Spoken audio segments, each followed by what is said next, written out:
today, 'cause there ain't no doubt I love this land.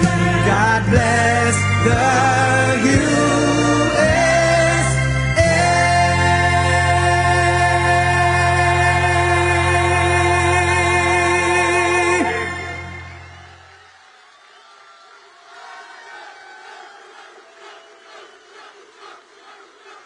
What a group, what a group.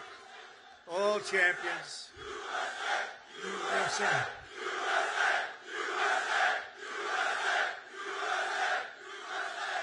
Well, thank you very much. A big hello. This is a special group of patriots, champions, winners. You are winners. Oh, I'd love to have your job. I'd love to have your job.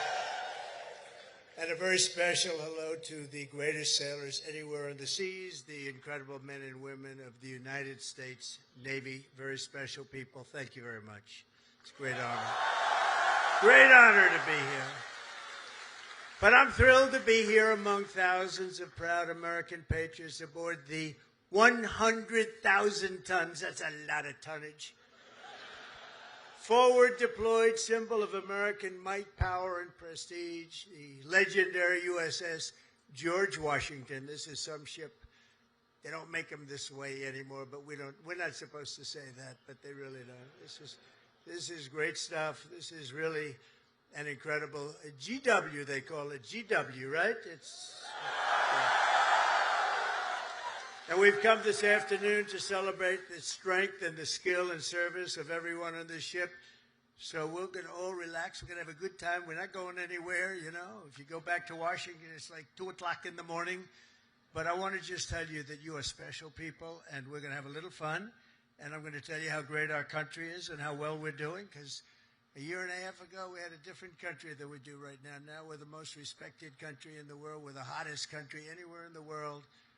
And it hasn't taken too long, but I had no doubt. I just didn't know we were going to do it this fast. We've done it fast because of people like you. So I want to thank you very much. And I want to recognize a man that you all know well, and he's a tough cookie. He was formerly our Secretary of Defense, but now he is proudly known as our Secretary of War, Pete Hegseth.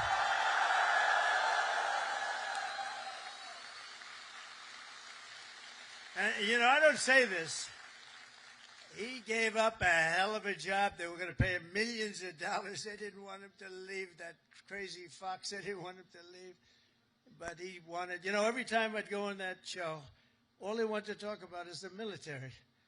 And I said, you know, if I ever do this, I'm going to bring this guy along with me. He knew more about it than anybody. He didn't want to be doing the other stuff. And he had a chance. He could have made so much money he wouldn't have known. He didn't want that. This is what you wanted, Pete. He's so happy now. Those drug ships aren't coming in anymore. We can't find a ship. There's no ships coming in with drugs, you know. It's like he's been incredible. So thank you very much, Pete. You gave up a lot. We appreciate it. Thank you. And unlike past administrations, we will not be politically correct. You don't mind that, do you? When it comes to defending the United States, we're no longer politically correct. We're going to defend our country any way we have to, and that's usually not the politically correct way. From now on, if we're in a war, we're going to win the war. We're going to win it like nobody ever before. You know, we'd go in, we'd blast the hell out of countries. Shouldn't have gone in. By the way, if you don't go in, that's even better. We don't have to go in peace through strength. But, you know, we'd go in, we'd win, and then we'd leave. They used to say, to the victor belong the spoils. Well, we'd be the victor, then we'd leave, because we had people that didn't know what the hell they were doing. But we're also very honored to be joined by hundreds of our incredible Japanese partners, and they are incredible. Thank you very much. Thank you.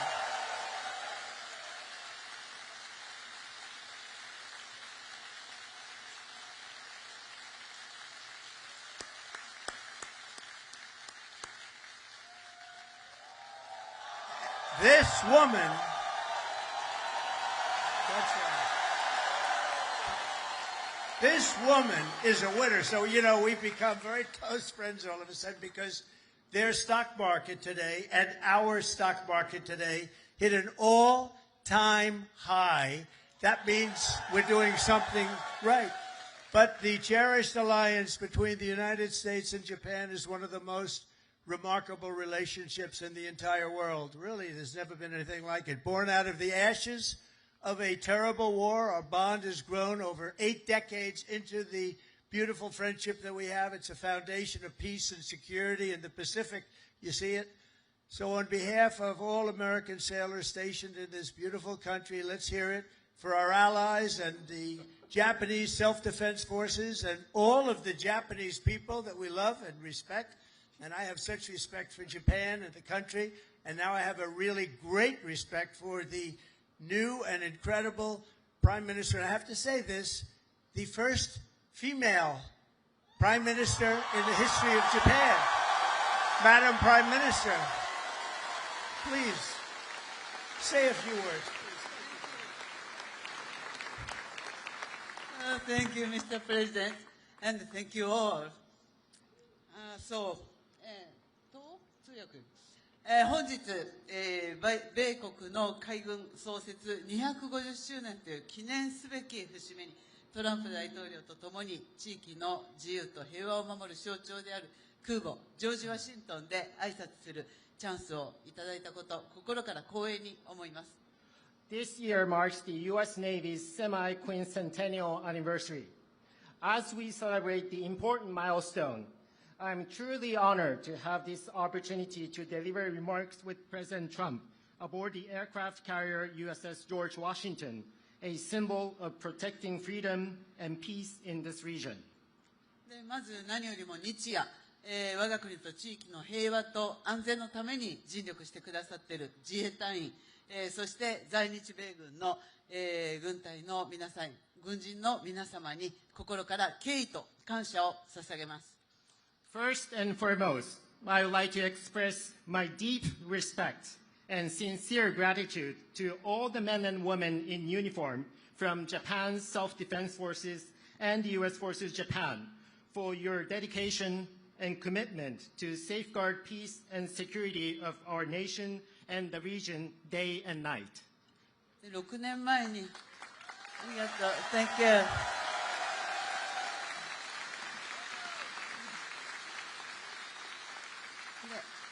6年前、この横須賀の地で、トランプ大統領と、亡くなった安倍晋三、総理が、日米が共に手を取り合って、この地域の平和と安全を確保していくという決意を示しました。6 years ago, at this same place, here in Yokosuka City, the late Prime Minister Shinzo Abe and President Trump stood side by side and demonstrated their resolve that Japan and the United States would join hands to ensure peace and security in this region. 今ここに再び日米の最高指揮官が並び立ったこの機会に、私はその決意を引き継ぎ、インド太平洋を自由で開かれたものとし、そして地域の平和と繁栄の礎とする決意を新たにしました。Now, as the two commanders-in-chief of Japan and the United States stand together once again, I have renewed my determination to carry forward that resolve and to make the Indo-Pacific free and open so that it will serve as the foundation of peace and prosperity for the entire region. 今、我々はかつてないほど厳しい安全保障環境に直面しています。平和は言葉だけではなく、確固たる決意と行動によってこそ守られます。Now, we are facing an unprecedented severe security environment. Peace cannot be preserved by words alone. It can be protected only when there is an unwavering determination and action. あちらに見える最上とマヤを含む自衛官とこのジョージ・ワシントンは数多くの訓練を重ねてきました。でまた横須賀にいる多くの、補給整備に携わっている、日米関係者の皆様、そして地域社会との絆が、米国海軍の活動を長年にわたって支えてきました。こうした幾層にもわたる日米の協力が日米の抑止力、対処力を確かなものとしております。From where we stand, we can see Maritime Self-Defense Forces Mogami and Maya, vessels of Japan's Maritime Self-Defense Force and USS George Washington have conducted numerous joint exercises. Just as importantly, there are so many Japanese and American personnel working for logistics and maintenance here in Yokosuka. And there's also a strong sense of bond with the local community here. Those are what have been supporting the activities of U.S. Navy over the years. There's no doubt that such multi-layered Japan-U.S. cooperation is what makes it possible for us to ensure the credibility of our two nations' deterrence and response capabilities. 私は決意しています。今後、日本の防衛力を抜本的に強化して、この地域の平和と安定により一層積極的に貢献していきます。So let me reiterate my unwavering determination here. Japan is committed to fundamentally reinforce its defense capabilities, and Japan is ready to contribute even more proactively to peace and stability of the region. そのことにより、トランプ大統領とともに世界で最も偉大な同盟になった日米同盟をさらなる高みに引き上げてまいります。Through these efforts, together with President Trump, I am determined to elevate the Japan-U.S. alliance, which has already become the greatest alliance in the world, to even greater heights. 日米は共に帆を掲げ、自由で開かれた海を進みます。この横須賀から紡がれる航路は、日米の絆を輝く未来へと導くことを確信しています。Japan and the United States will advance together with our sails raised high across a free and open sea. And I am very confident that the sea route from Yokosuka will make our bond even stronger and bring our two nations on the path to a shining future. Thank you.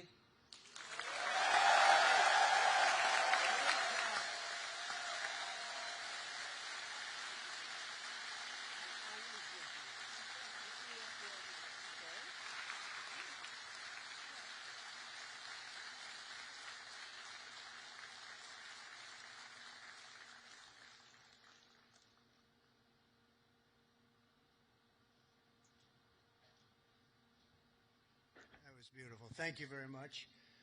And we will have a long, good relationship, and we'll have fun doing it. You know, you have to have fun, although sometimes it's never fun. She's tough to negotiate with, I want to tell you. But I'm delighted to report that I've just approved the first batch of missiles. You saw a couple of them coming down with me. I hugged them. We need them. They're the best in the world. Nobody has them like we have them. They all want our missiles. That's the problem. Everybody wants them. But it's the first batch of missiles to be delivered to the Japanese self-defense forces for Japan's F-35s, and they're coming this week, so they're ahead of schedule. So I just want to tell Madam Prime Minister, they've been waiting for those missiles, and we got them here right away as soon as I heard about it. I want to thank former Senator, a great gentleman, by the way. He was so popular, but I took him out, and I made him Secretary of State. I think he was born for it. Marco Rubio, thank you very much, Marco. Where are you, Marco? Great job. Great job. He was born for it. Ambassador George Glass, thank you very much, George. Good job you're doing. Thank you. And many of our outstanding uniform leaders with us today, including the head of the Indo-Pacific Command, Admiral Samuel Paparo. Where is Samuel? Hello. Good, but these are good-looking people. Could make a movie with these guys. They're like Central Cat. Look at this group of people. Commander of the U.S. Forces, Japan, General Stephen Jost. Thank you, Stephen. Thank you very much. The commander of the 7th... Oh, that's a big deal. I think, do you want to switch jobs for 1 week? Only for 1 week, all right. 7th Fleet, big stuff, Vice Admiral Fred Kacher. Fred, thank you very much. That's great. And the commander of Carrier Strike, Group 5, Rear Admiral Eric Pappy Andoze. Hello, Pappy. That's great. Good. Thank you very much. And, of course, we can't forget about your command triad aboard the George Washington. There's nothing like this one. This is a beauty, and I hear your commanding officer is a big Alabama football fan. You know, I love Alabama. I love Alabama. Captain Timothy Waits, and let me just say, roll tide. You know, I love Alabama. Roll tide. Where's Timothy? Where's Timothy? That was a hell of a game this week. I don't know how the hell you pulled that one out. That was. If you didn't win, I wouldn't have mentioned it. I would have just introduced you. I wouldn't have. But you came back from oblivion. Isn't it nice coming back? You know, coming back is good. Thanks as well to your XO, Captain Patrick Blind. Patrick, where is he, Patrick? Patrick, thank you. Highly respected person. All of these people are the best. Look at them. I mean, you look at them. They could have any job they wanted. They could walk down to Wall Street, make a fortune. They wouldn't do that. They like what they're doing, and nobody does it better, as well as really one of the most important people on the ship. Have you ever heard of Command Master Chief Tony Roberts? Have you ever heard of him?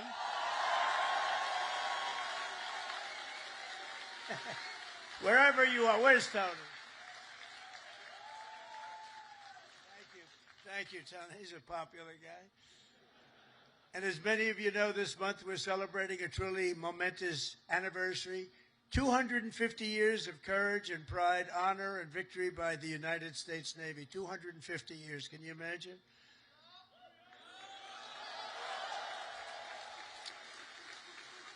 And 3 weeks ago, Melania and I flew to Naval Station Norfolk. I think many of you probably know that, and witnessed an unforgettable display of pure American dominance at sea. It was incredible to watch. They gave us some. Then I said, slow it down, costs a lot of money. Let's save it. You know, let's relax a little bit.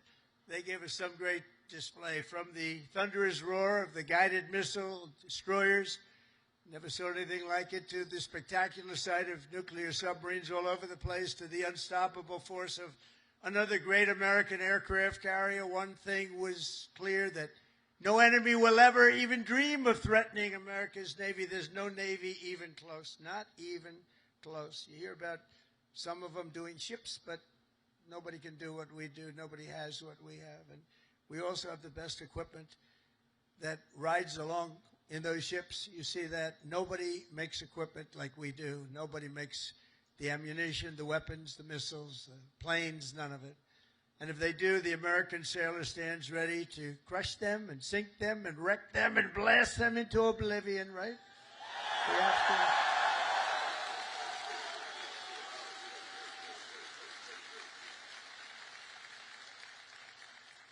And that's a terrible statement for me to make. That's the end of it, because everybody said that I should immediately get the Nobel Peace Award. With that statement, that takes me out of the running, but that's the way. That's the way it is. The United States is blessed with the strongest and most powerful military in the history of the world. There's no military like our military, not even close. Nobody has our weapons, and it'll be stronger and more powerful than ever before very soon. You know, we just approved the biggest budget in the history, over $1 trillion. Over $1 trillion. We have the best ships, the best airplanes, the best submarines, the best technology. But above all, we have America's military. It's the best people. It's all about the people, ultimately. You have to work all of that fancy stuff that we make better than anybody else. The fact is, we do make the best weapons, but if you don't have the right people to operate those weapons, they don't mean much. Despite that, as Commander-in-Chief, I never forget that our ultimate strength does not come from equipment. It comes from the men and women of the rank and file. That's true. It comes from you people, incredible people, good-looking people, too many good-looking people. I don't like good-looking people. I never liked good-looking people, I'll be honest with you. I've never admitted that before. But see, I'm allowed to. You know, we won in the Supreme Court a thing based on merit. You know about that, right? Merit. Everything now in our country is based on merit, and that's why I look at you and I see nothing but merit. It's great to have a country back where we can go by merit now. We don't go by anything else except for talent and work and hard work. And it's such a big win. That was such one of the most important wins. And the will, patriotism, and spirit in your hearts is our single greatest weapon. The strength that you have is unbelievable. That's why, as we make a record investment in our military, we've never spent so much, and we've never spent it more wisely, because now we watch it. We spend it properly.